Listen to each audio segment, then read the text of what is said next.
अर्जुन खन्ना अपनी आलीशान हवेली की विशाल कांच की खिड़की के पास खड़े होकर दिल्ली की डूबती शाम को देख रहे थे।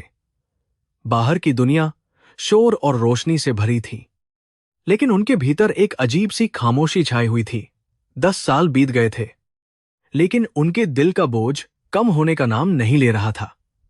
सफलता की ऊंचाइयों पर पहुंचने के बाद भी उन्हें ऐसा लगता था जैसे वे किसी गहरे अंधेरे कुएं में गिरते जा रहे हैं।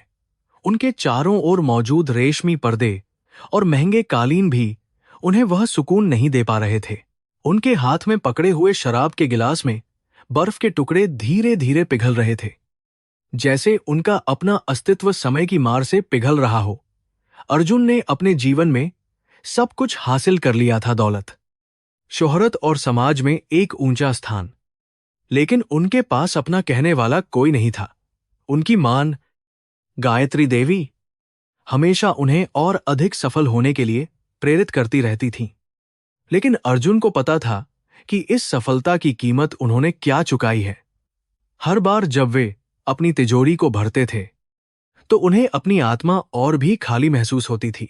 10 साल पहले का वह दिन आज भी उनके जहन में किसी ताजा जख्म की तरह जिंदा था। जब उन्होंने अपनी पत्नी अनन्या को घर से निकाला था, वह रात बहुत सर्द थी और बारिश की बूंदें अनन्या के आंसुओं के साथ मिलकर उसके चेहरे पर एक दर्दनाक कहानी लिख रही थीं। अर्जुन ने अपनी मां की बातों पर अंधा भरोसा किया था और अपनी पत्नी के चरित्र पर उंगली उठाई थी, बिना किसी सबूत के। केवल क्रोध और झूठी प्रतिष्ठा के वश में आकर उन्होंने उस पवित्र रिश्ते को एक पल में राख कर दिया था। अनन्या ने उस रात एक भी शब्द नहीं कहा था। बस उसकी बड़ी बड़ी आंखों में एक अजीब सा सूनापन था जो अर्जुन को आज भी डराता था। उसने अपनी छोटी सी पोटली उठाई और चुपचाप उस बड़े दरवाजे से बाहर निकल गई, जिसे कभी उसने अपने हाथों से सजाया था। अर्जुन ने सोचा था कि अनन्या के जाने के बाद उनका जीवन फिर से पटरी पर आ जाएगा और वे एक नई शुरुआत करेंगे। लेकिन नियति को कुछ और ही मंजूर था, क्योंकि उस दिन के बाद से अर्जुन के जीवन में कभी सच्ची मुस्कुराहट नहीं आई।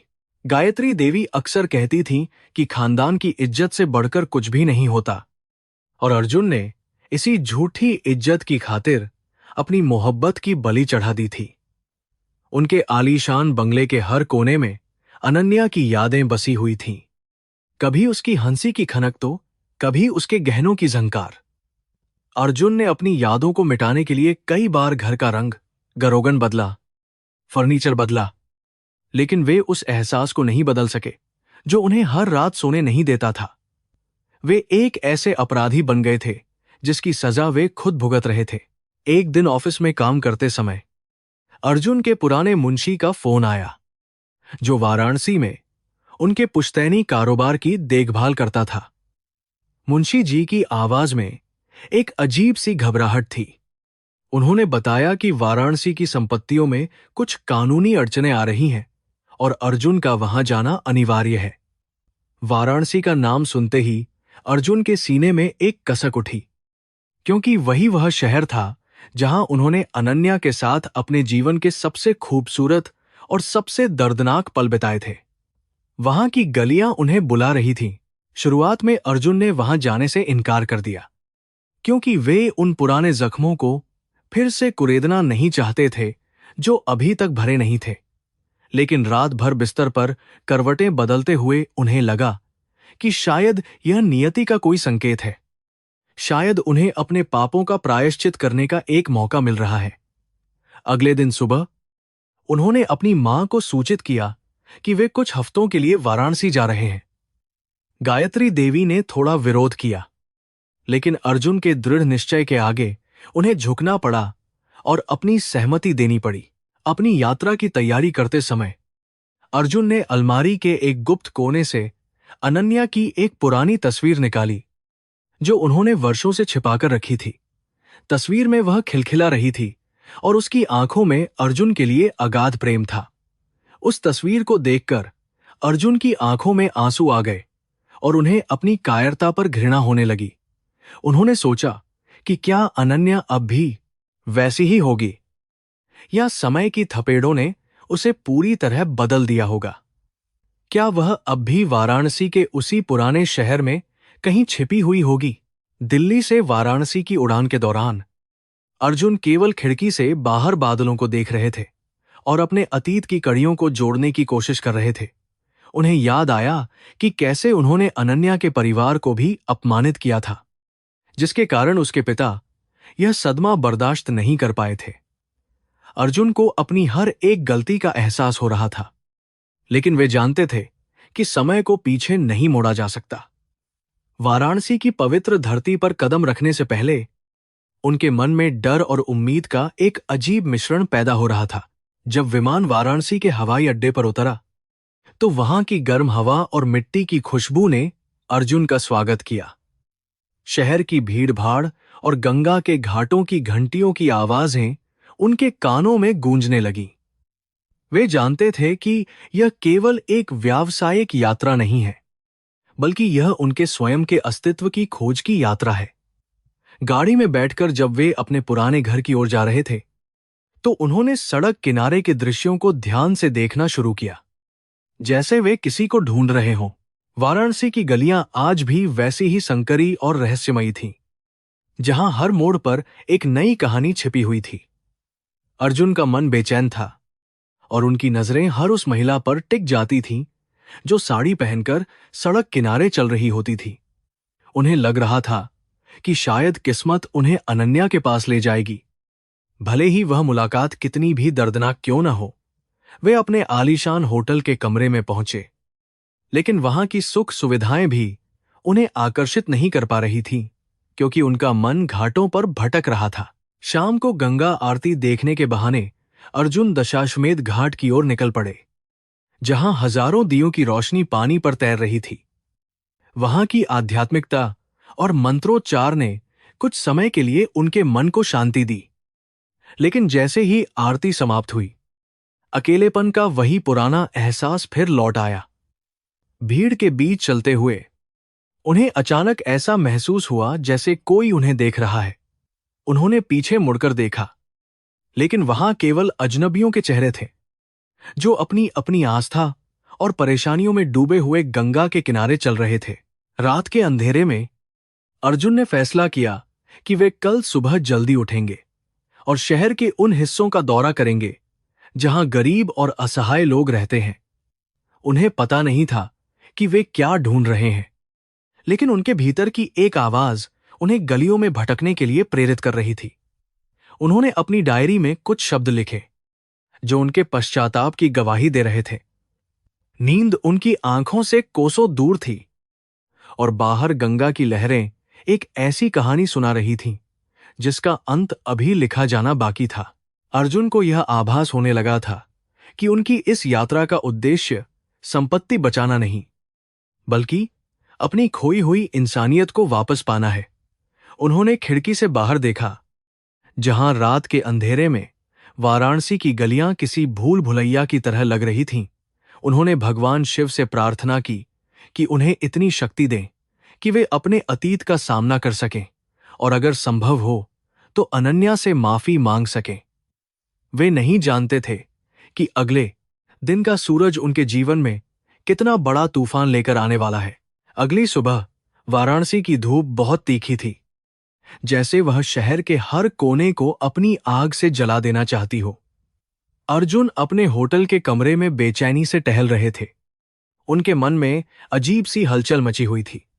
उन्होंने खिड़की से बाहर देखा, जहां सड़क पर लोगों का हुजूम उमड़ पड़ा था और हर कोई अपनी मंजिल की ओर भाग रहा था।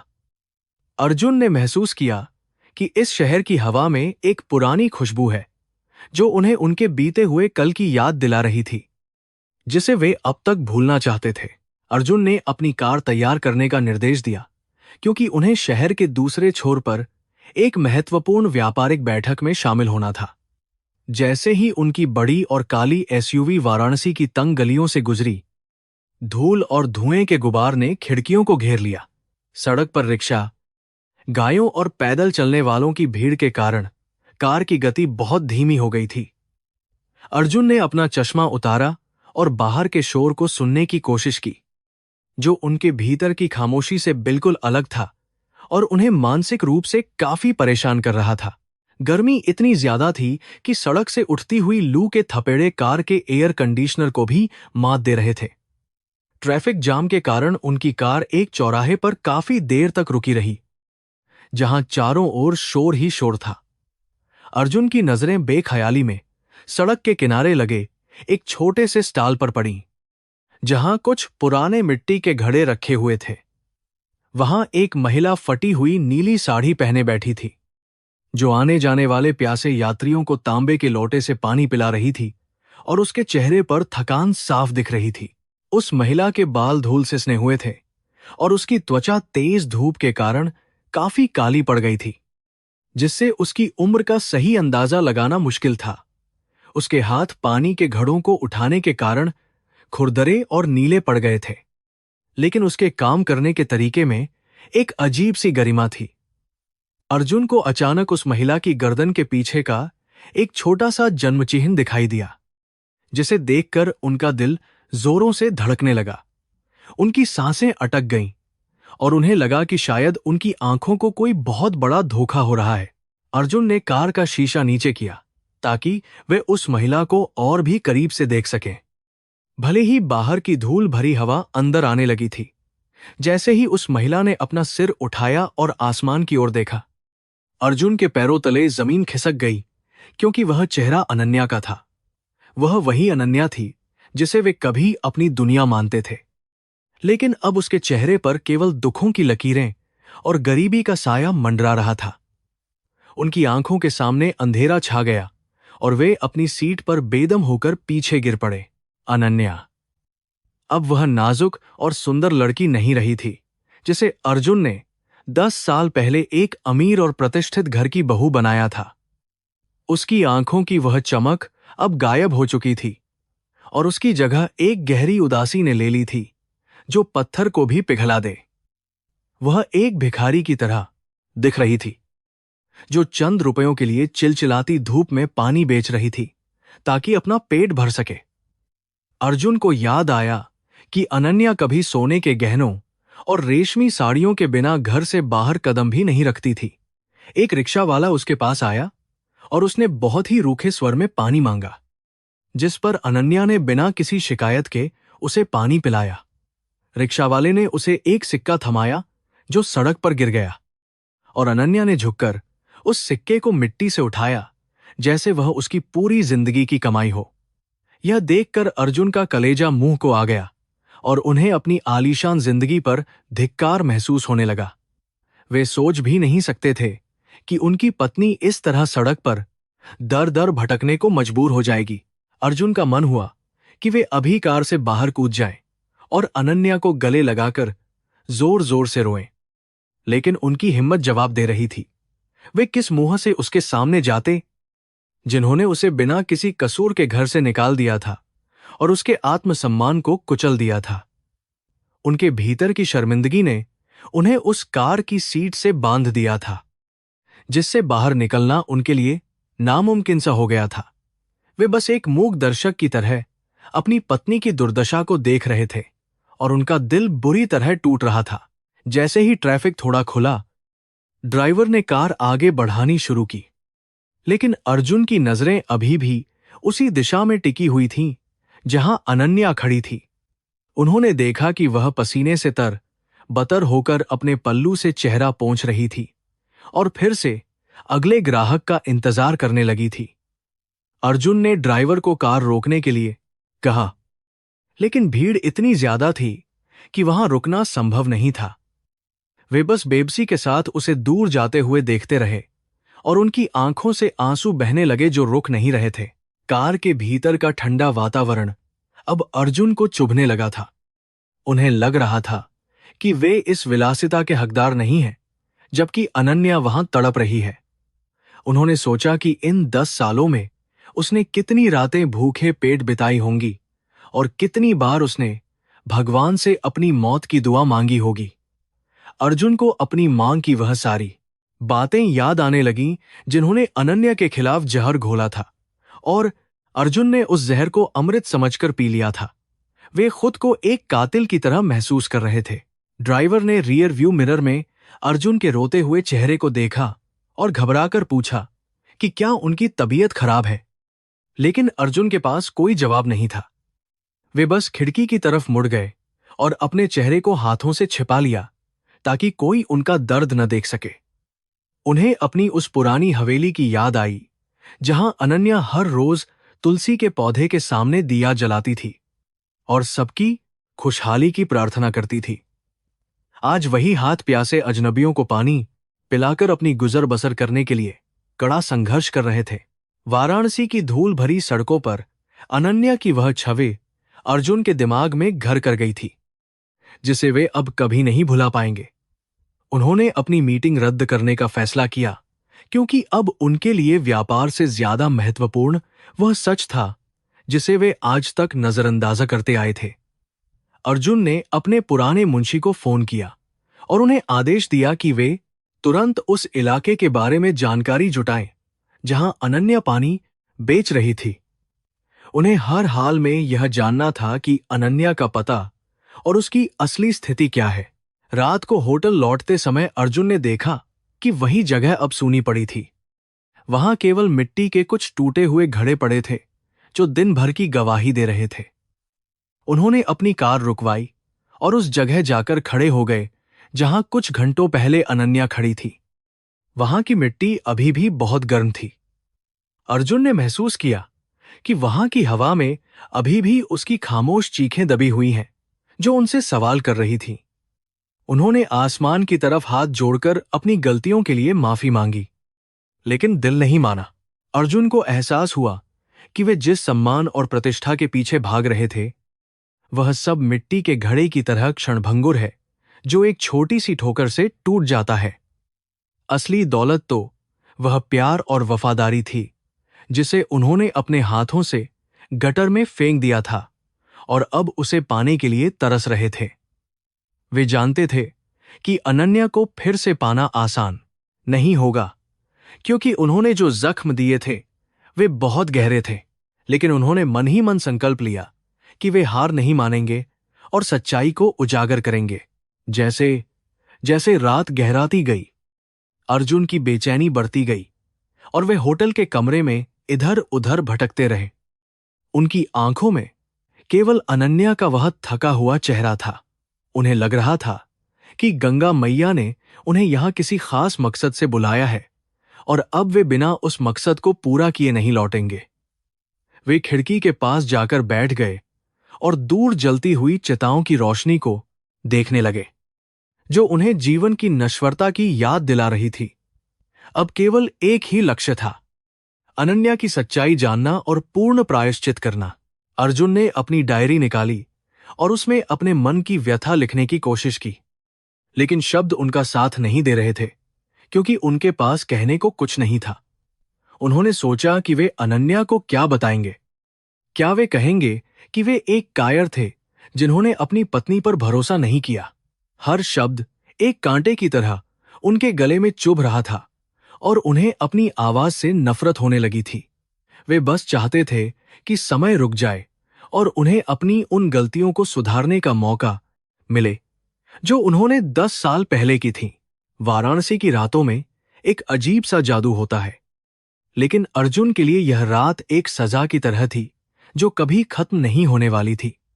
उन्होंने होटल के कमरे की बत्तियां बुझा दी और अंधेरे में बैठकर उस पल का इंतजार करने लगे जब सूरज फिर से उगेगा और वे फिर से उस सड़क पर जा पाएंगे।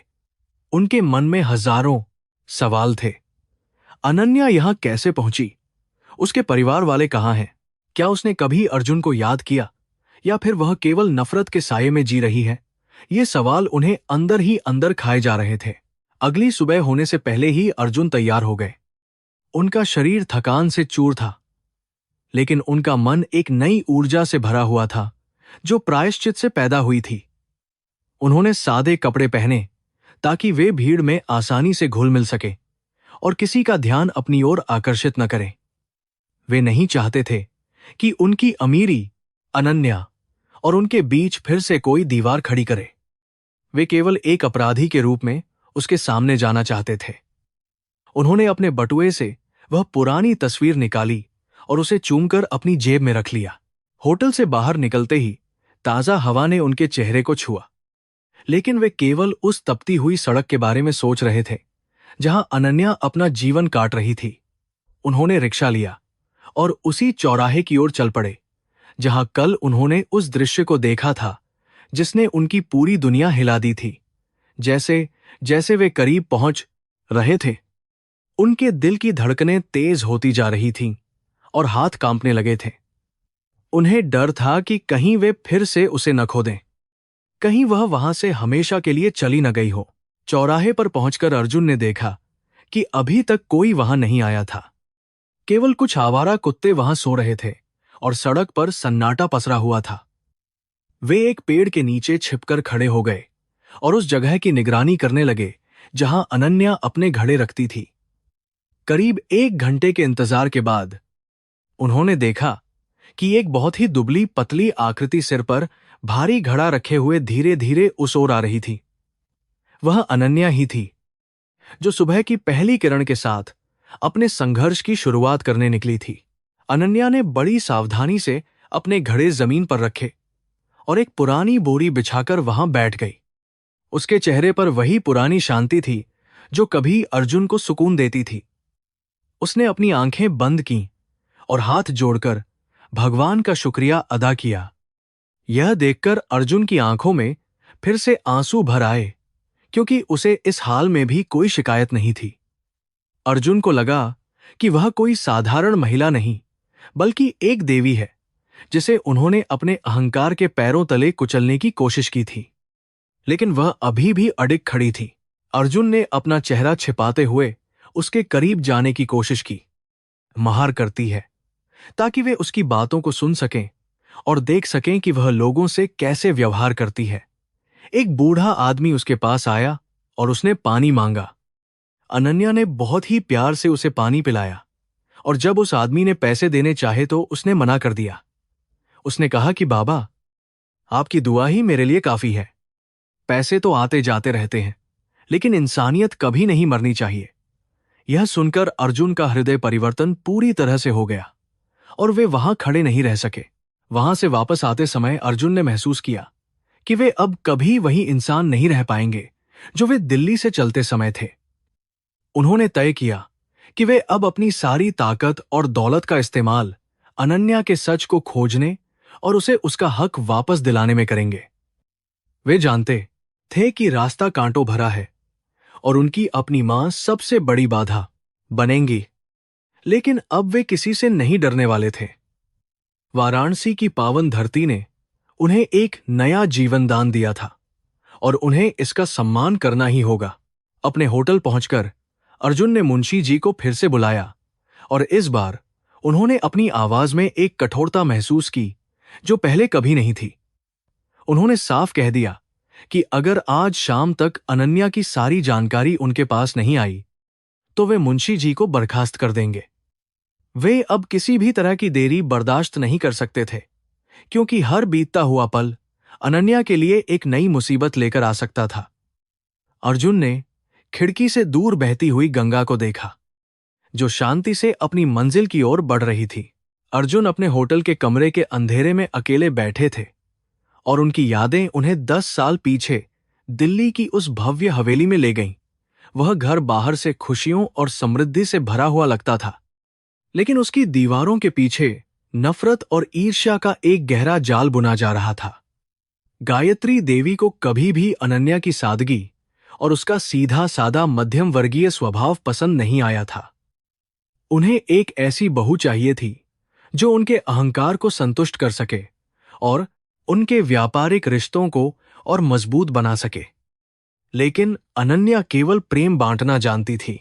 गायत्री देवी ने बहुत ही चतुराई से अनन्या के खिलाफ एक खतरनाक साजिश रची थी, जिसमें उन्होंने घर के एक पुराने वफादार नौकर को भी लालच देकर शामिल कर लिया था। उन्होंने कुछ फर्जी बैंक दस्तावेज और तकनीक के माध्यम से छेड़छाड़ की गई तस्वीरें तैयार करवाई थीं, जो यह दिखाती थीं कि अनन्या परिवार की संपत्ति को अपने किसी पुराने मित्र के पास भेज रही थी। अर्जुन, जो उस समय अपने व्यापार के विस्तार में बहुत व्यस्त थे, अपनी मां की बातों पर आंख मूंद कर भरोसा करते थे और उन्हें अपनी मां की ममता पर कभी कोई शक नहीं हुआ था। वह शाम बहुत भारी थी जब अर्जुन दफ्तर से थके हुए लौटे और उनकी मां ने उनके सामने वह लिफाफा फेंक दिया जिसमें अनन्या के खिलाफ झूठे सबूत भरे हुए थे। अर्जुन का खून खौल उठा जब उन्होंने उन तस्वीरों को देखा जिनमें अनन्या को किसी अजनबी पुरुष के साथ आपत्तिजनक स्थिति में दिखाया गया था। उनका पुरुषोचित अहंकार बुरी तरह आहत हुआ था और उन्होंने एक बार भी यह नहीं सोचा कि उनकी शांत और सुशील पत्नी ऐसा कभी नहीं कर सकती थी। गुस्से ने उनके विवेक पर पूरी तरह से पर्दा डाल दिया था। अर्जुन ने अनन्या को खींचकर हॉल के बीचों बीच खड़ा कर दिया और पूरे परिवार के सामने उन पर चिल्लाने लगे। उन्होंने वे तस्वीरें अनन्या के चेहरे पर दे मारी और उन पर बेवफाई और चोरी का घिनौना आरोप लगाया। अनन्या हक्की बक्की रह गई थी। उसे समझ ही नहीं आ रहा था कि यह सब क्या हो रहा है और ये तस्वीरें कहां से आईं। उसने अपनी बेगुनाही की कसम खाई और अर्जुन के पैर पकड़ लिए, लेकिन अर्जुन ने उसे लात मार दी जैसे वह कोई कचरा हो जो उनके घर को गंदा कर रहा था।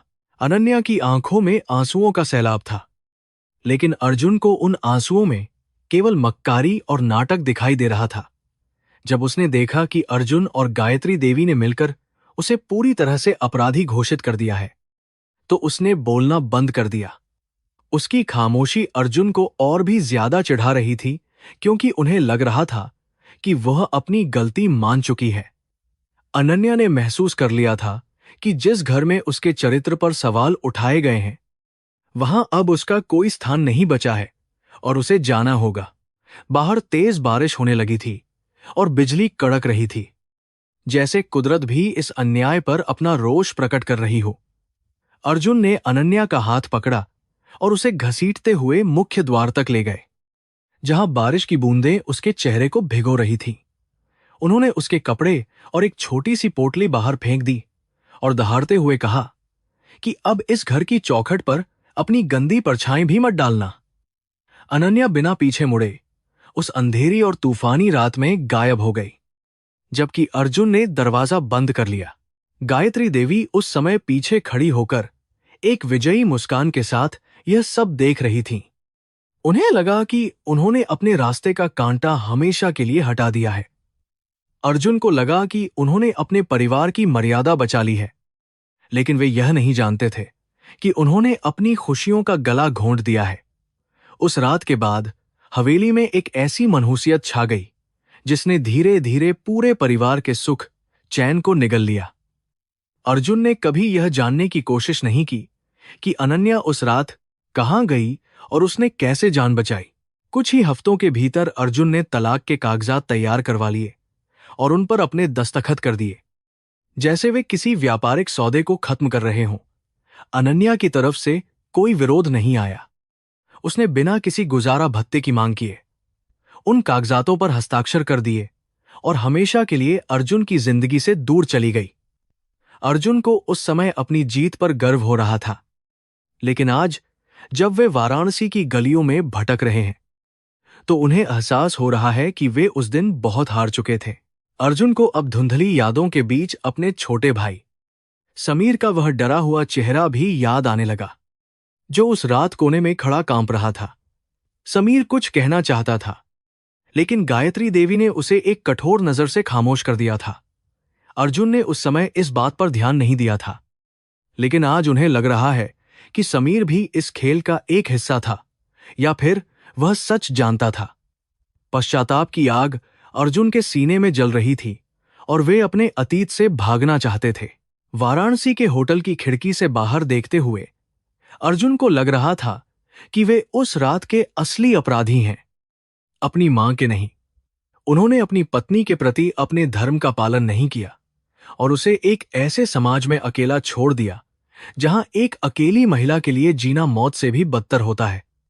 10 साल तक उन्होंने अपनी अंतरात्मा की आवाज को दबाए रखा, लेकिन आज वह आवाज एक चीख बनकर बाहर निकल रही थी। वे खुद को माफ नहीं कर पा रहे थे, क्योंकि उन्होंने मासूम को नरक में धकेला था।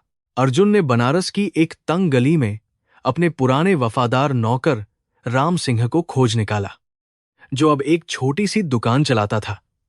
राम सिंह ने जब अर्जुन को देखा तो उसकी आंखों में नफरत और दुख का मिलाजुला भाव तैर गया। अर्जुन ने हाथ जोड़कर उससे सच बताने की भीख मांगी, क्योंकि उनका हृदय पश्चाताप की आग में जल रहा था। राम सिंह पहले तो हिचकिचाया, लेकिन अर्जुन के आंसुओं ने उसे पिघला दिया। उसने एक गहरी सांस ली और उन राज्यों को खोलना शुरू किया जो 10 साल से दबे हुए थे। राम सिंह ने बताया कि उस रात घर में जो चोरी हुई थी वह वास्तव में अनन्या ने नहीं बल्कि समीर ने की थी। समीर को जुए की बुरी लत लग गई थी और उसने व्यापार के करोड़ों रुपए हार दिए थे। गायत्री देवी को इस बात का पता चल गया था, लेकिन उन्होंने अपने लाडले बेटे को बचाने का फैसला किया। उन्होंने समीर के गुनाहों को छिपाने के लिए अनन्या को बलि का बकरा बनाया। उन्होंने जानबूझकर सबूत मिटाए और अनन्या के कमरे में जाली कागजात रखवा दिए ताकि अर्जुन उसे गुनहगार समझें और उसे घर से निकाल दें। अनन्या ने समीर को रंगे हाथों पैसे चुराते हुए पकड़ लिया था, लेकिन समीर ने उसके पैर पकड़कर रोते हुए माफी मांगी थी। उसने कहा था कि अगर अर्जुन को पता चला तो वह उसे घर से निकाल देंगे और समाज में उसकी बदनामी होगी। अनन्या का दिल पसीज गया। वह अपने देवर को छोटे भाई की तरह प्यार करती थी। उसने सोचा कि अगर वह खुद इल्जाम ले लेगी तो परिवार टूटने से बच जाएगा। उसे लगा था कि अर्जुन का प्यार इतना गहरा है कि वे अंततः उसकी मासूमियत समझ जाएंगे और सच जान लेंगे। गायत्री देवी ने अनन्या को धमकी दी थी कि अगर उसने मुंह खोला तो वे उसके बूढ़े पिता पर झूठे आरोप लगाकर उन्हें जेल भिजवा देंगी। अनन्या अपनी गरिमा और अपने पिता के सम्मान की खातिर चुप रही और उसने उस अपमानजनक विदाई को स्वीकार कर लिया। राम सिंह ने बताया कि कैसे अनन्या दिल्ली की झुग्गियों में रहकर छोटे मोटे काम करती थी। वह स्वाभिमानी थी और उसने कभी किसी से मदद नहीं मांगी। यहां तक कि भूखे रहकर भी उसने अपनी नैतिकता और सिद्धांतों से कभी कोई समझौता नहीं किया और अकेले ही संघर्ष किया। जब उसके पिता की मृत्यु हुई तो अनन्या पूरी तरह टूट गई, क्योंकि समाज के तानों ने उन्हें मार डाला था। उसके पास अंतिम संस्कार के लिए भी पैसे नहीं थे, लेकिन फिर भी उसने अर्जुन को फोन नहीं किया, क्योंकि उसका आत्मसम्मान बहुत बड़ा था। वह वाराणसी चली आई ताकि गंगा के चरणों में अपनी बाकी जिंदगी बिता सके और अपने दुखों को पवित्र जल में धो सके।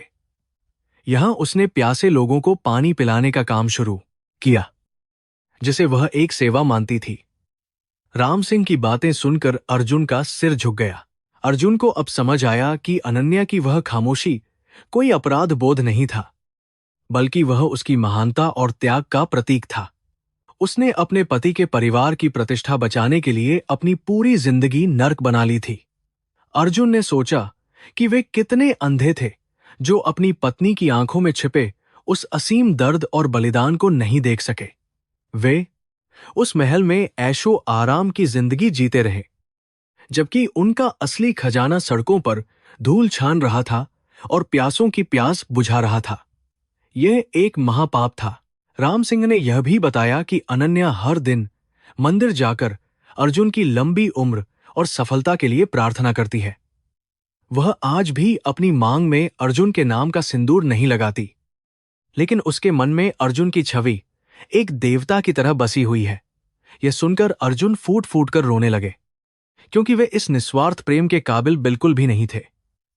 उन्होंने एक ऐसी फरिश्ते जैसी स्त्री को लात मारकर घर से निकाला था, जिसने उनके लिए अपना सब कुछ दान पर लगा दिया था और कभी शिकायत नहीं की।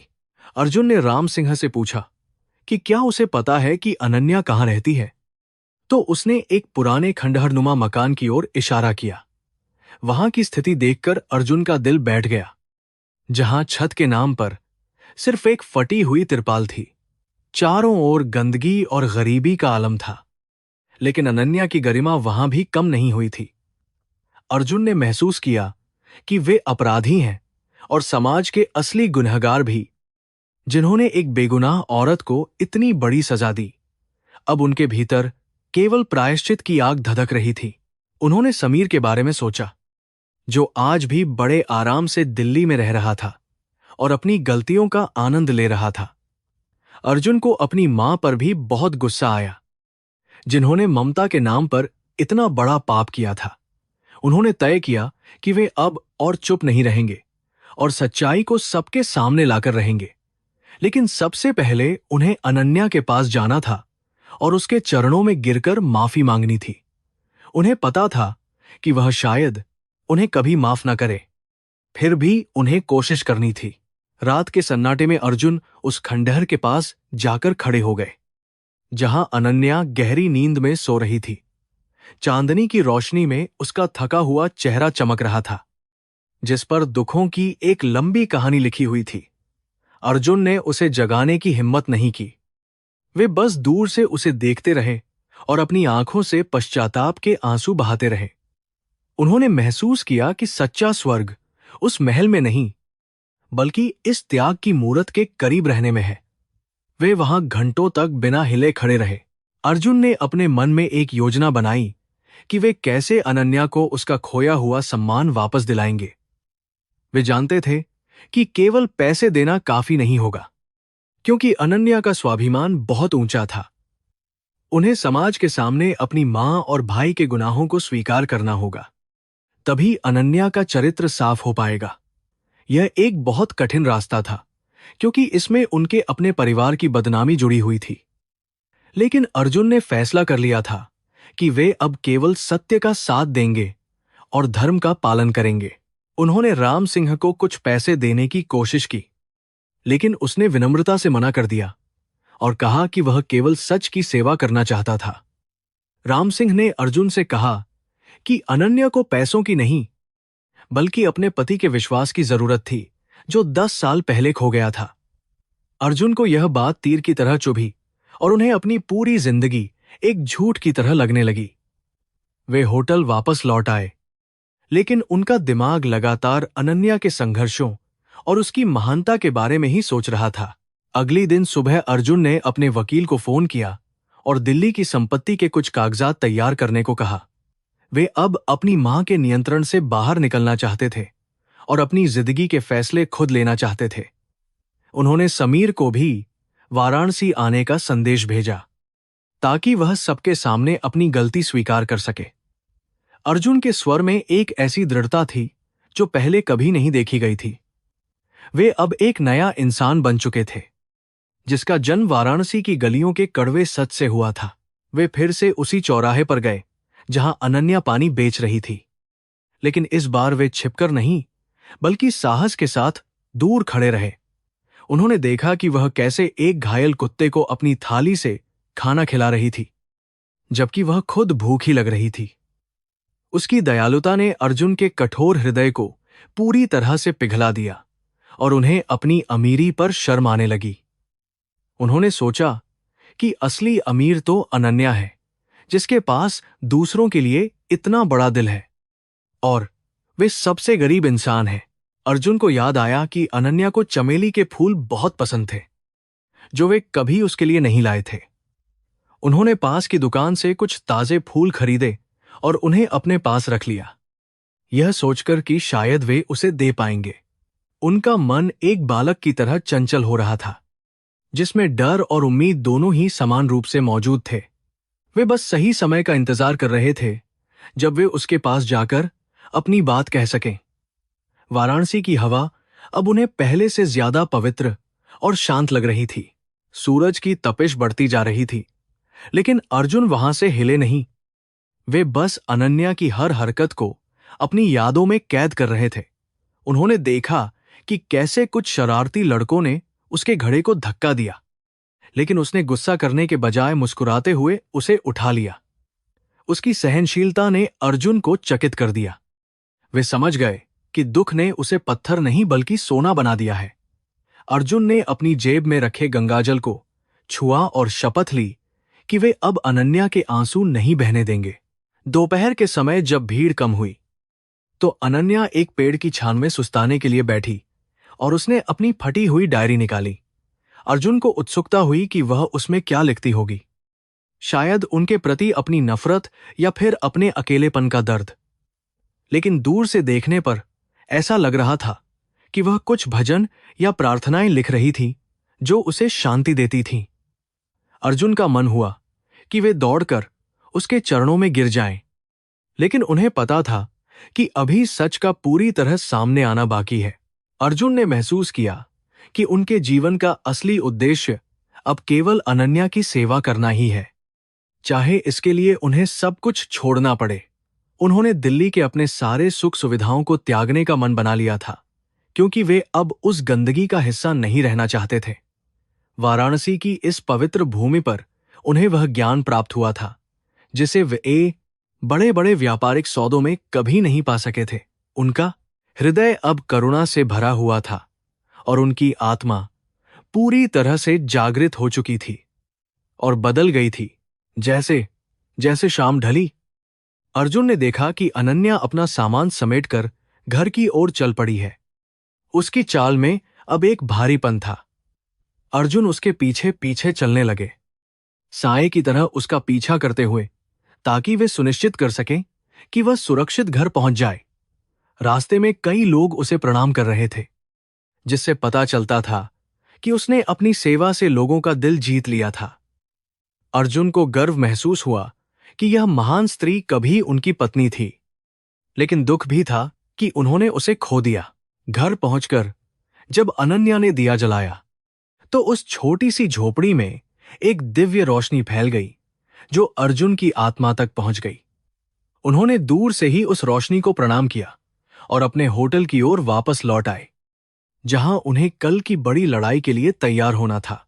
उन्हें पता था कि गायत्री देवी का सामना करना आसान नहीं होगा, लेकिन उनके पास अब सत्य की शक्ति थी।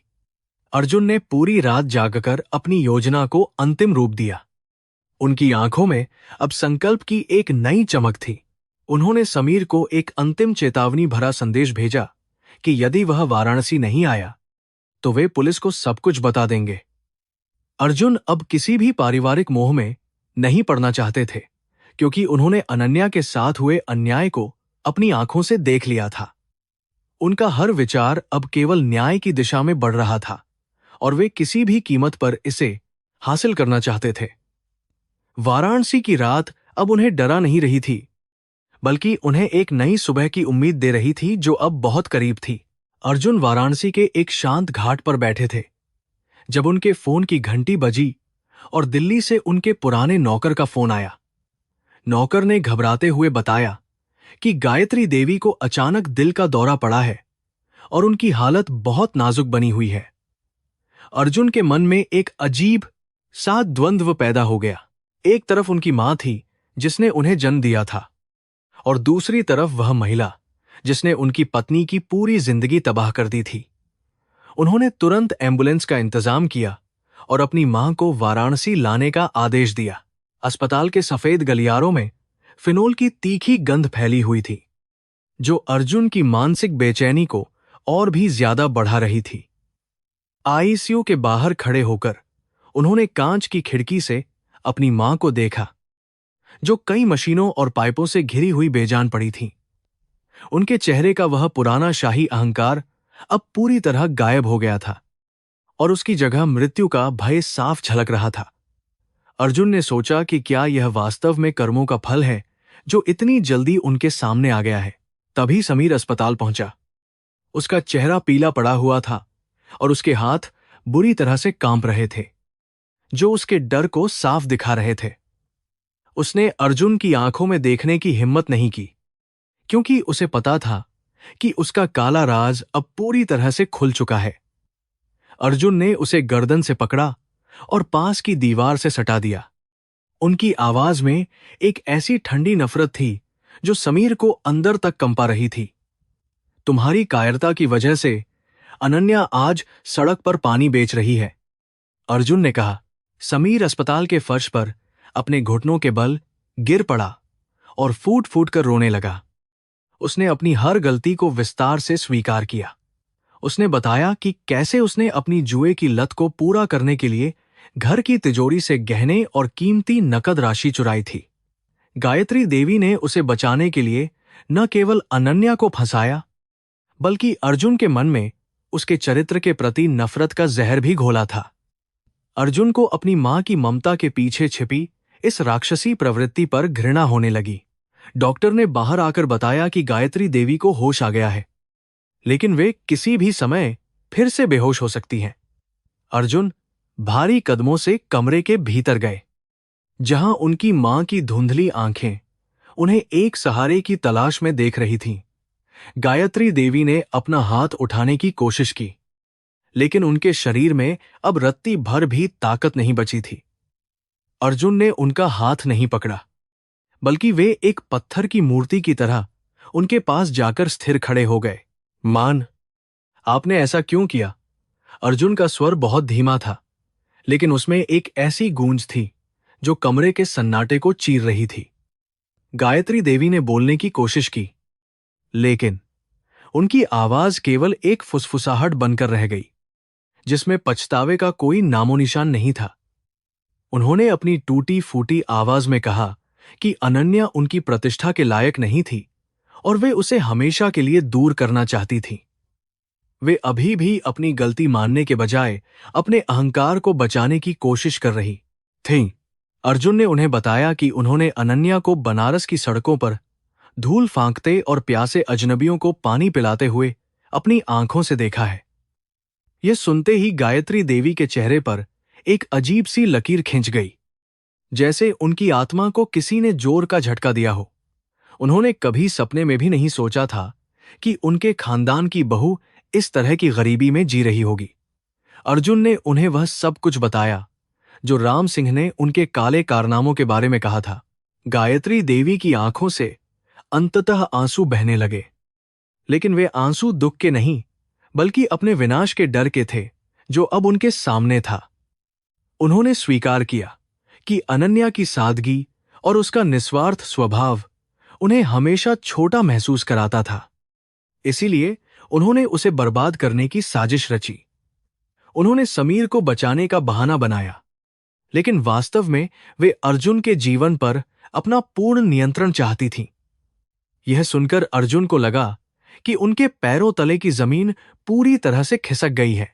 अर्जुन ने महसूस किया कि वे केवल एक शिकार नहीं थे, बल्कि वे अपनी मां के इस जघन्य अपराध में एक सक्रिय भागीदार और बड़े सहयोगी थे।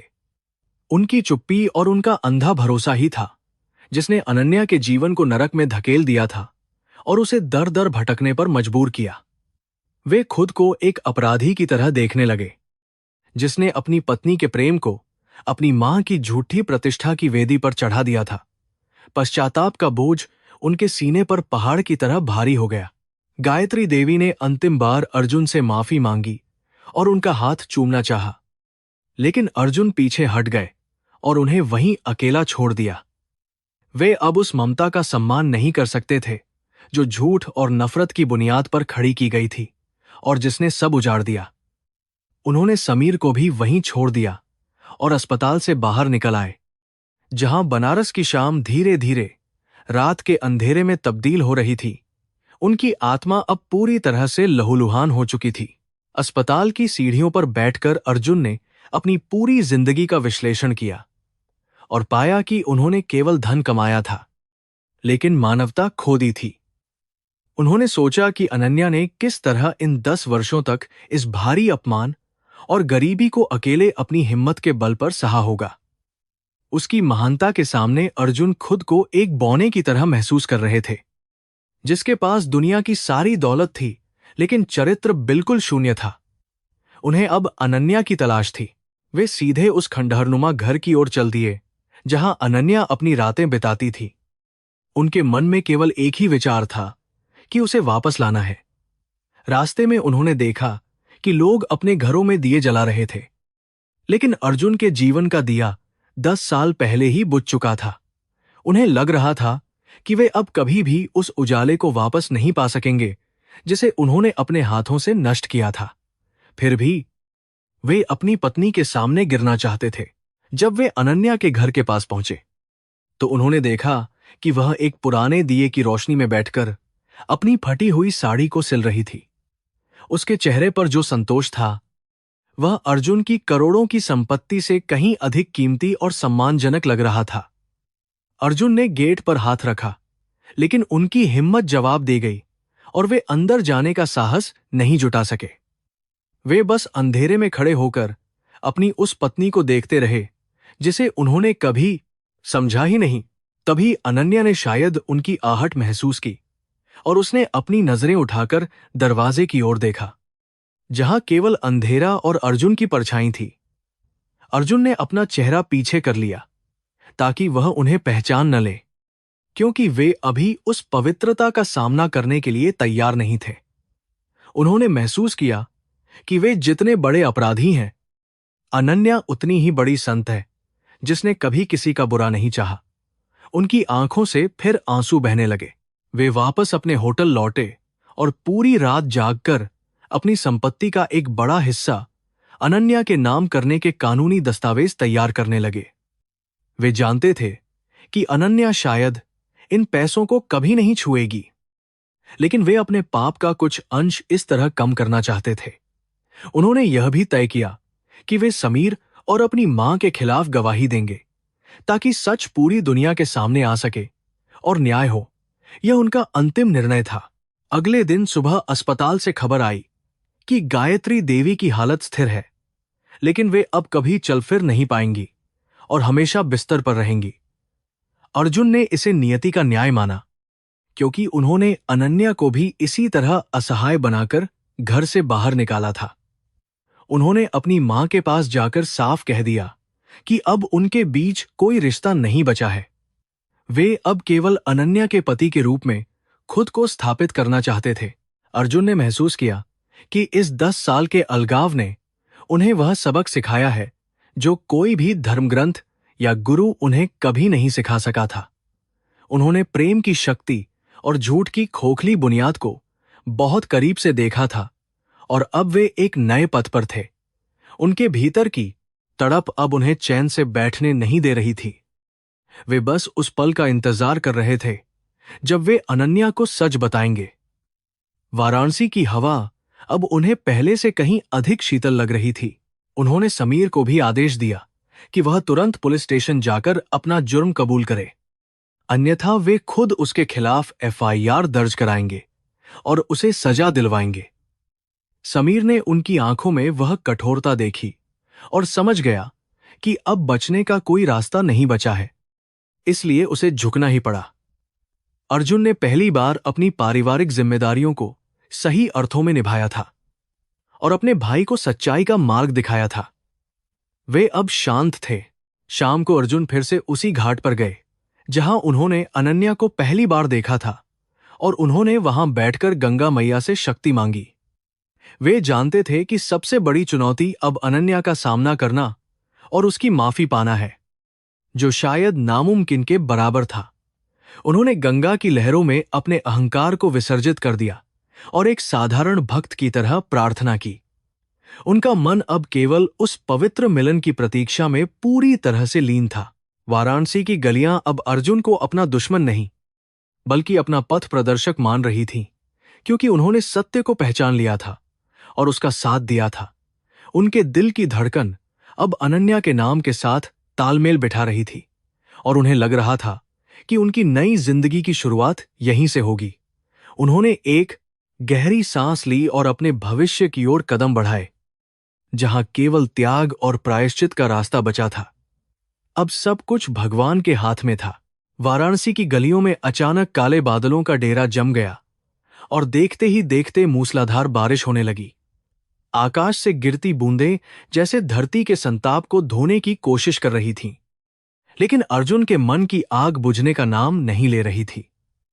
वे अपनी कीमती कार छोड़कर पैदल ही उस कच्ची बस्ती की ओर चल पड़े जहां अनन्या रहती थी। कीचड़ और जलभराव के बीच चलते हुए उन्हें अपनी विलासिता पर घृणा हो रही थी। हर कदम पर उन्हें अनन्या के उन 10 सालों के संघर्ष का एहसास हो रहा था जो उसने अकेले बिताए थे। जब वे उस जर्जर झोंपड़ी के पास पहुंचे तो उन्होंने देखा कि छत से पानी टपक रहा था और चारों ओर सीलन भरी हुई थी। अनन्या एक कोने में फटे हुए कंबल में लिपटी हुई थर थर कांप रही थी। उसे तेज बुखार था। उसके पास न तो कोई दवा थी और न ही कोई देखभाल करने वाला। बस वही मिट्टी के घड़े थे जिन्हें वह बारिश से बचाने की कोशिश कर रही थी। अर्जुन का कलेजा फट गया जब उन्होंने अपनी सुकोमल पत्नी को इस दयनीय और असहाय स्थिति में देखा। वे किंकर्तव्य विमूढ़ होकर वहीं दरवाजे पर खड़े रह गए। अर्जुन ने कांपते हाथों से दरवाजा धकेला और अंदर कदम रखा, जहां गरीबी और बीमारी का सन्नाटा पसरा हुआ था। अनन्या ने अपनी धुंधली आंखें खोलीं और सामने अर्जुन को खड़ा देख उसे लगा कि वह कोई सपना देख रही है। उसकी आंखों में न तो गुस्सा था और न ही कोई शिकायत, बस एक अंतहीन उदासी और सन्नाटा था। अर्जुन उसके बिस्तर के पास फर्श पर गिर पड़े और उसके पैरों को पकड़कर जोर जोर से रोने लगे। उनके आंसुओं ने अनन्या के ठंडे पैरों को भिगो दिया, जैसे वे अपने पापों को धोना चाहते हों। अनन्या, मुझे माफ कर दो। मैं एक अपराधी हूं जिसने अपनी देवी को नहीं पहचाना और उसे नरक में धकेल दिया, अर्जुन ने सुबकते हुए कहा।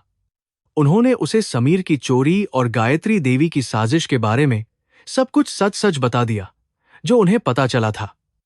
उन्होंने बताया कि कैसे उनकी आंखों पर अहंकार की पट्टी बंधी थी जिसने उन्हें सच देखने से रोक दिया था। अर्जुन की आवाज में जो दर्द था वह उस रात की गड़गड़ाहट से भी कहीं अधिक गहरा और डरावना लग रहा था। वे बस माफी की भीख मांग रहे थे। अन्या ने बहुत ही कोमलता से अपना कमजोर हाथ अर्जुन के सिर पर रखा और एक लंबी सांस ली जो उसके सीने के दर्द को बयां कर रही थी।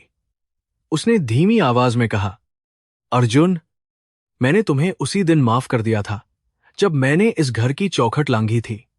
उसने बताया कि वह जानती थी कि समीर ने गलती की है, लेकिन वह परिवार को बिखरते हुए नहीं देखना चाहती थी।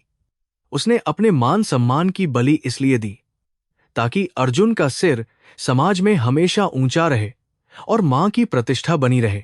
उसने आगे कहा कि यह सब उसके पिछले जन्मों का कर्म था जिसे उसे इस जीवन में भोगना ही था, इसलिए वह किसी को दोष नहीं देती।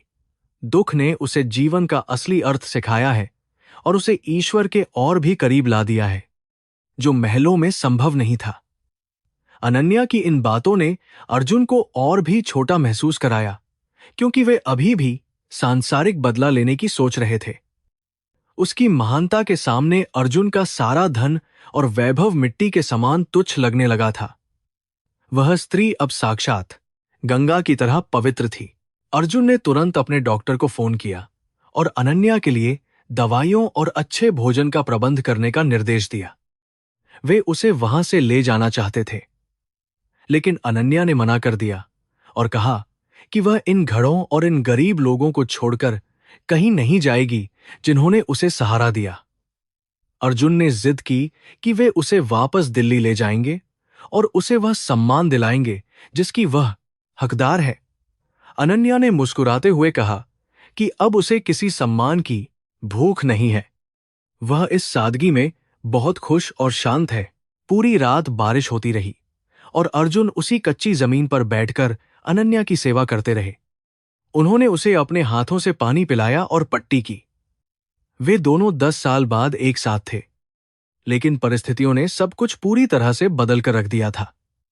अर्जुन को महसूस हुआ कि असली खुशी किसी बड़े बंगले में नहीं, बल्कि अपनी पत्नी की निस्वार्थ सेवा करने और उसके सान्निध्य में रहने में है। उन्होंने संकल्प लिया कि वे अब कभी अनन्या को छोड़कर नहीं जाएंगे, चाहे इसके लिए उन्हें सब कुछ क्यों न त्यागना पड़े। सुबह जब बारिश थमी और सूरज की पहली किरण झोंपड़ी के छेद से अंदर आई, तो अनन्या का बुखार थोड़ा कम हो चुका था और वह बेहतर थी। अर्जुन ने उसे अपने साथ गंगा घाट चलने के लिए कहा ताकि वे मिलकर सूर्य को अर्घ्य दे सकें और नई शुरुआत कर सकें। अनन्या ने उनकी आंखों में वह पश्चाताप देखा जो सच्चा था, इसलिए उसने अपना हाथ उनके हाथ में दे दिया और चलने को तैयार हुई। वाराणसी की वह सुबह दोनों के लिए एक पुनर्जन्म की तरह थी, जहां पुराना सब कुछ नष्ट हो चुका था। वे दोनों धीरे धीरे घाट की ओर बढ़े, जहां लोग उन्हें हैरत भरी निगाहों से देख रहे थे, एक अमीर दिखने वाला आदमी और एक गरीब औरत। लेकिन अर्जुन को अब दुनिया की कोई परवाह नहीं थी। वे गर्व से अपनी पत्नी का हाथ थामे हुए थे, जिसे उन्होंने कभी ठुकराया था। गंगा के तट पर पहुंचकर उन्होंने महसूस किया कि उनके पापों का प्रायश्चित केवल आंसुओं से नहीं, बल्कि समर्पण से होगा। लहरों की आवाज जैसे उन्हें आशीर्वाद दे रही थी और उनके कलुषित मन को धीरे धीरे शांत और निर्मल कर रही थी। अस्पताल से समीर का संदेश आया कि गायत्री देवी होश में है और वे बार बार अनन्या का नाम पुकार रही हैं। शायद वे भी माफी चाहती थीं। अर्जुन ने अनन्या को यह बात बताई, लेकिन अनन्या ने केवल मौन साधना की और गंगा की ओर देखती रही जैसे वह सब कुछ जानती हो। उसने कहा कि मां को कहना कि मैंने उन्हें कभी दोषी नहीं माना। वे तो केवल विधाता के खेल का एक छोटा सा मोहरा थीं। अन्या की इस असीम क्षमाशीलता ने अर्जुन के हृदय को पूरी तरह से झकझोर कर रख दिया। अर्जुन ने तय किया कि वे अब दिल्ली वापस नहीं लौटेंगे और वाराणसी में ही रहकर अनन्या के साथ जन सेवा का कार्य करेंगे। वे अपनी सारी संपत्ति को एक ट्रस्ट में बदल देंगे जो गरीबों और असहाय महिलाओं की शिक्षा और स्वास्थ्य के लिए समर्पित होगा। अनन्या ने जब यह सुना तो उसकी आंखों में पहली बार खुशी के आंसू आए, क्योंकि वह हमेशा से यही चाहती थी। उन दोनों ने मिलकर गंगा के पवित्र जल को छुआ और मानवता की सेवा का एक अटूट और पवित्र संकल्प लिया। जैसे जैसे दिन चढ़ा, वाराणसी का कोलाहल फिर से शुरू हो गया, लेकिन उन दोनों के भीतर एक दिव्य शांति का वास हो चुका था जो अविचल था। अर्जुन को अब अपनी महंगी घड़ियों और कारों की कोई कमी महसूस नहीं हो रही थी, क्योंकि उन्हें उनका खोया हुआ प्रेम मिल गया था।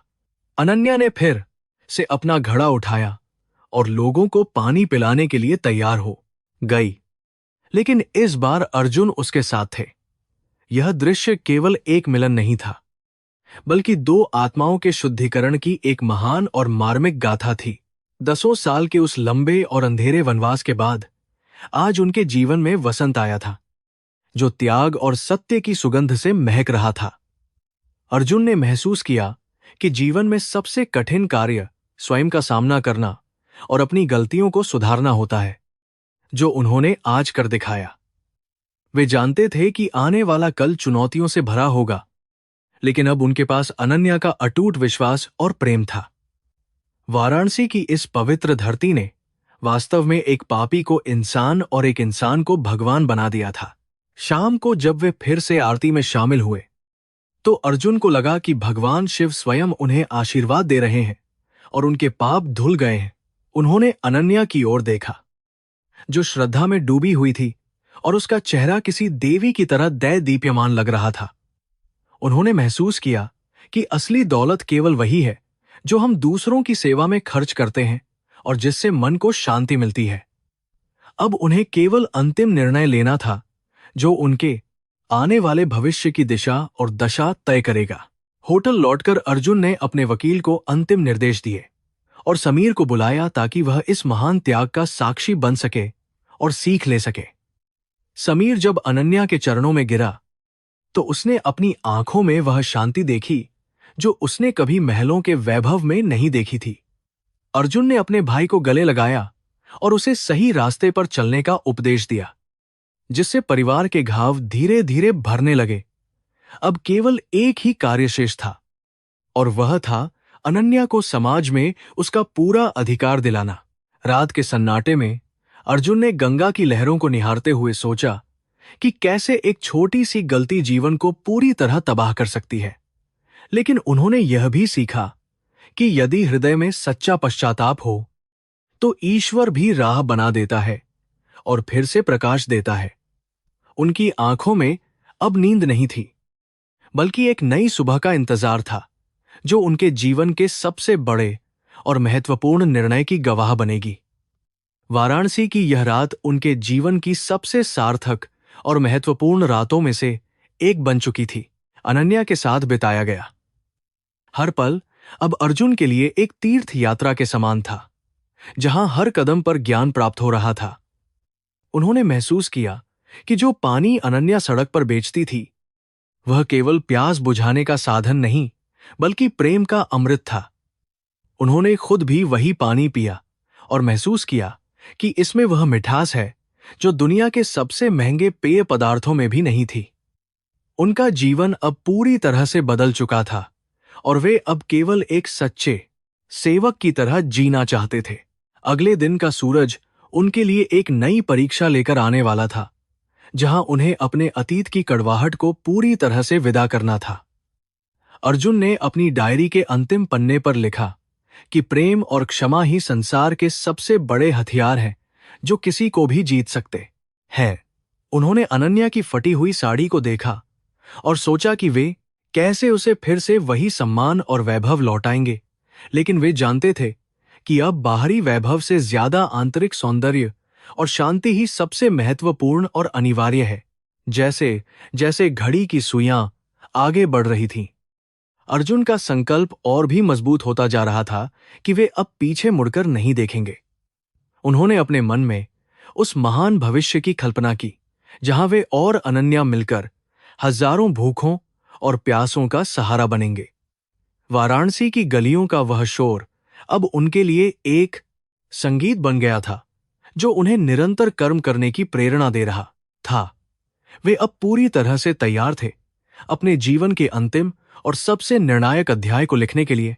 अर्जुन ने कमरे की खिड़की से दूर जलते हुए दियों को देखा जो अंधकार को चुनौती दे रहे थे, ठीक उसी तरह जैसे उनका प्रेम चुनौती दे रहा था। उन्होंने महसूस किया कि जब तक जीवन में सत्य और करुणा है, तब तक कोई भी तूफान हमें रास्ता भटकने पर मजबूर नहीं कर सकता। अनन्या की वह खामोश मुस्कान उनके दिल के हर घाव को भर रही थी और उन्हें एक नई ऊर्जा प्रदान कर रही थी। अब बस उस घड़ी का इंतजार था जब वे समाज के सामने सच की घोषणा करेंगे और सब कुछ बदल देंगे। वाराणसी की उस सुनहरी सुबह में अर्जुन खन्ना ने अपने जीवन का सबसे बड़ा और साहसी निर्णय लिया, जो उनके वैभवशाली अतीत और अनिश्चित भविष्य के बीच एक सेतु की तरह था। वे अब केवल पश्चाताप की आग में जलना नहीं चाहते थे, बल्कि उस आग से शुद्ध होकर एक नया संसार रचना चाहते थे जहां सत्य और न्याय की विजय हो। उन्होंने अपने वकील को बुलाकर अपनी पैतृक संपत्ति का एक विशाल हिस्सा एक जन कल्याणकारी ट्रस्ट के नाम कर दिया, जिसका नाम उन्होंने अनन्या सेवा संस्थान रखा था, जो बेसहारा महिलाओं को सहारा देगा। उन्होंने अपने महंगे सूट को त्याग कर एक साधारण कुर्ता पायजामा पहना, जो उनके हृदय में आए बदलाव का प्रतीक था और उन्हें आम लोगों के करीब ला रहा था। वे जानते थे कि अनन्या को केवल धन देकर उसके दुखों की भरपाई नहीं की जा सकती, क्योंकि उसका आत्मसम्मान किसी भी तिजोरी में बंद सोने से कहीं अधिक कीमती और महान था। अर्जुन उस चौराहे पर पहुंचे जहां अनन्या रोजाना प्यासे लोगों को पानी पिलाती थी। उनके साथ उनका भाई समीर भी था, जो अपनी गलती स्वीकार करने के लिए पूरी तरह तैयार था। चौराहे पर भीड़ जमा होने लगी थी, क्योंकि शहर के सबसे बड़े व्यवसायी को एक गरीब पानी बेचने वाली महिला के सामने इस तरह खड़े देखना सबके लिए आश्चर्यजनक था। अर्जुन ने अपनी आवाज को बुलंद किया और वहां उपस्थित सभी लोगों के सामने अपनी कायरता और अपने परिवार द्वारा किए गए घोर अन्याय की दास्तां सुनानी शुरू की। उन्होंने स्वीकार किया कि 10 साल पहले उन्होंने अपनी बेगुनाह पत्नी पर झूठा आरोप लगाकर उसे घर से निकाला था, जबकि वह एक त्याग और ममता की साक्षात मूर्त थी जिसने सब सहा। अर्जुन ने भारी मन से बताया कि कैसे उनकी मां और भाई ने मिलकर एक मासूम औरत की जिंदगी बर्बाद कर दी थी और वे स्वयं इस अपराध के मूक दर्शक बने रहे। उन्होंने भीड़ के सामने अपने घुटने टेक दिए और अनन्या के पैरों की धूल अपने माथे पर लगाई, जिससे पूरे माहौल में एक सन्नाटा पसर गया और लोग भावुक हो उठे। यह एक पति का अपनी पत्नी के प्रति केवल पश्चाताप नहीं था, बल्कि एक पापी का अपनी देवी के सामने पूर्ण समर्पण था, जो समाज के लिए मिसाल बन गया। अनन्या की आंखों से आंसू बह रहे थे, लेकिन इस बार वे आंसू अकेलेपन के नहीं, बल्कि न्याय मिलने की उस अदृश्य खुशी के थे जिसका उसे कभी इंतजार नहीं था। उसने अर्जुन को पकड़कर उठाया और बहुत ही शांत स्वर में कहा कि उसे दुनिया के सामने किसी की बदनामी नहीं चाहिए थी, केवल सत्य का उजाला काफी था। उसने अर्जुन से कहा कि वे संपत्ति और वैभव की बातें छोड़ दें, क्योंकि असली सुकून तो मानवता की सेवा में है, जिसे उसने इन गलियों में धूल फांकते हुए सीखा।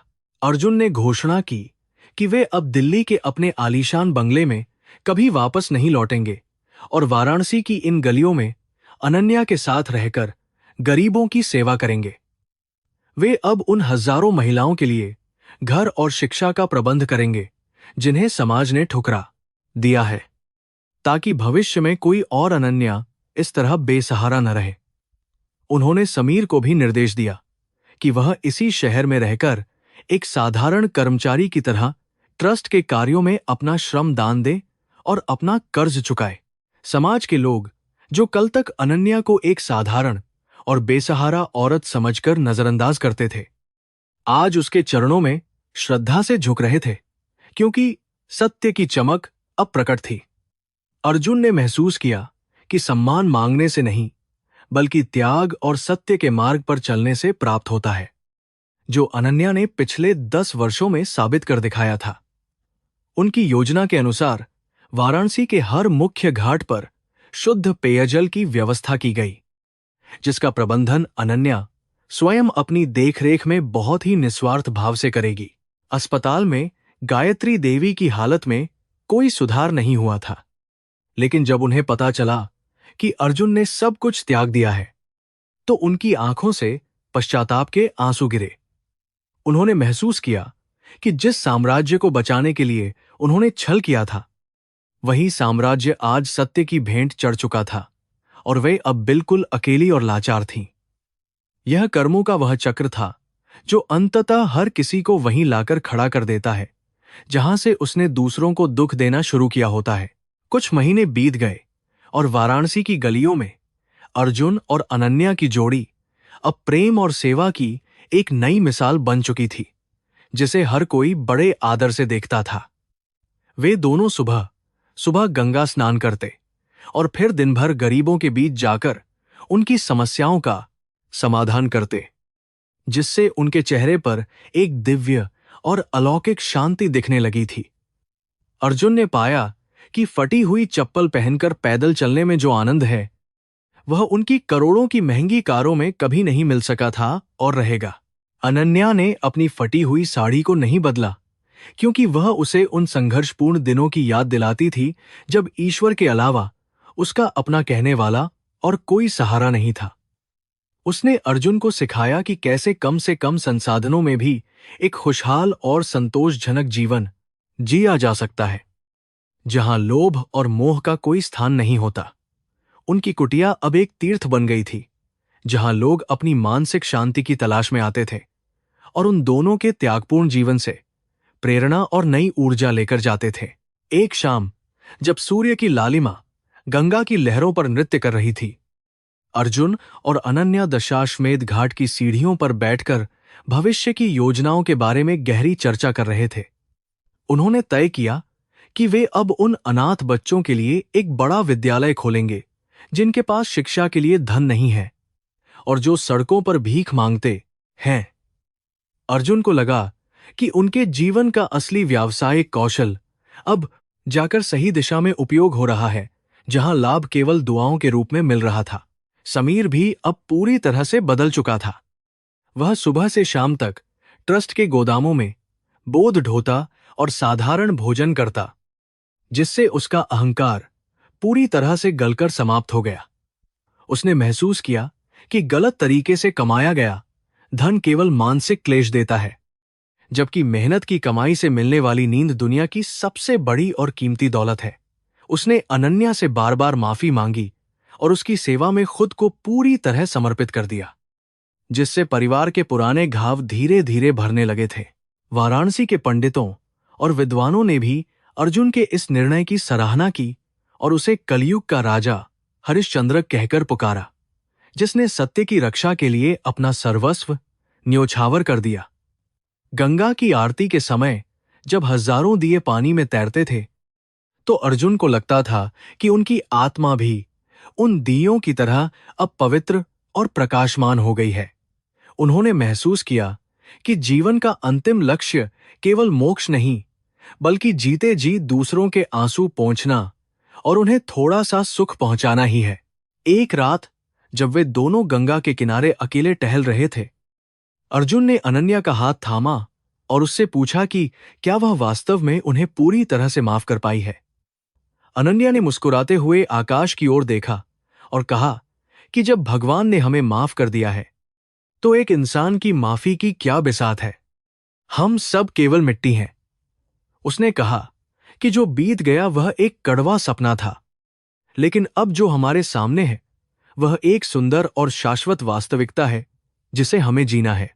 उन्होंने अपनी शादी की 10 साल पुरानी कड़वाहट को गंगा की लहरों में विसर्जित कर दिया और एक दूसरे के पूरक बनकर एक नई और पवित्र वैवाहिक यात्रा की शुरुआत की, जो वासना से नहीं थी।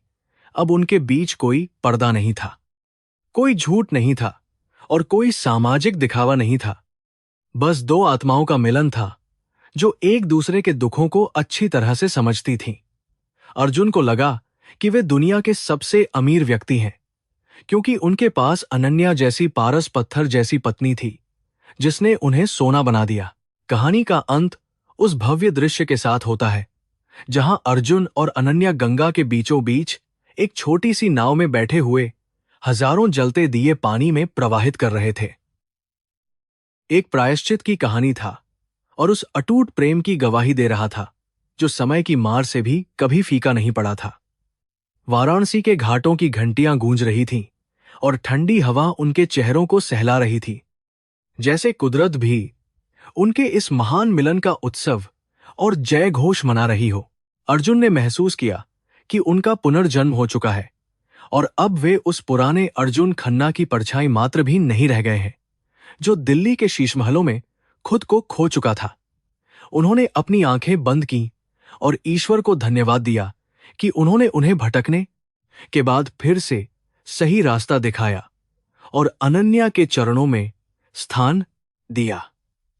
अनन्या के मुखमंडल पर अब वह शांति थी जो केवल उन लोगों को मिलती है जिन्होंने जीवन के सबसे कठिन युद्धों को धैर्य और करुणा से जीतकर शांत किया है। जैसे जैसे नाव आगे बढ़ रही थी, पीछे छूटते हुए घाटों की रोशनी धुंधली होती जा रही थी, लेकिन उनके हृदय का उजाला और भी प्रखर और स्थायी होता जा रहा था, जो कभी नहीं बुझेगा। यह कहानी केवल एक पति पत्नी के अलगाव और मिलन की नहीं है, बल्कि यह मानवीय संवेदनाओं, कर्मों के फल और निस्वार्थ प्रेम की वह पराकाष्ठा है जो युगों तक याद रखी जाएगी। वाराणसी की लहरों ने इस महान सत्य को अपने भीतर समेट लिया कि जहां क्षमा और करुणा है, वहीं साक्षात ईश्वर का निवास और वास होता है। अंततः अर्जुन खन्ना ने वह कर दिखाया जो बहुत कम लोग कर पाते हैं, अपनी गलतियों को सार्वजनिक रूप से स्वीकार करना और उन्हें सुधारने के लिए अपना पूरा जीवन समर्पित कर देना और हारना। उनके इस निर्णय ने न केवल अनन्या के सम्मान को पुनर्जीवित किया, बल्कि समाज के उस खोखलेपन को भी उजागर किया जो केवल बाहरी चमक और दौलत को ही सब कुछ मान बैठता है। आज वे दोनों उस शांति के साथ सो सकते थे जो उन्होंने 10 साल पहले खो दी थी, क्योंकि अब उनके मन में कोई बोझ शेष नहीं था। सूरज की अंतिम किरणें विदा हो रही थीं और चारों ओर एक पवित्र सन्नाटा था जिसमें केवल गंगा मैया की कल ध्वनि सुनाई दे रही थी, जो जीवन की निरंतरता का संदेश थी। अर्जुन ने अनन्या का कंधा पकड़ा और धीरे से कहा, हमारा असली सफर अब शुरू हुआ है। और अनन्या ने बस अपनी आंखें मूंदकर सहमति में अपना सिर झुकाया और मुस्कुरा दी। यह एक ऐसी समाप्ति थी जो वास्तव में एक महान और पवित्र शुरुआत की ओर संकेत कर रही थी, जहां केवल प्रेम और सेवा का ही साम्राज्य था। वाराणसी की उस पवित्र भूमि पर लिखी गई यह गाथा आने वाली पीढ़ियों को यह सिखाती रहेगी कि धन तो आता जाता है, लेकिन चरित्र और प्रेम ही वह संपत्ति है जो अविनाशी है। अर्जुन और अनन्या अब केवल नाम नहीं थे, बल्कि वे एक ऐसी संस्था बन चुके थे जो डूबते हुए लोगों को किनारे लगाने का कार्य पूरी निष्ठा और श्रद्धा से कर रही थी। उनकी कहानी का हर शब्द आंसुओं से लिखा गया था, लेकिन उसका अंत उस मुस्कुराहट के साथ हुआ जो केवल सच्चे और पवित्र हृदय को ही प्राप्त होती है।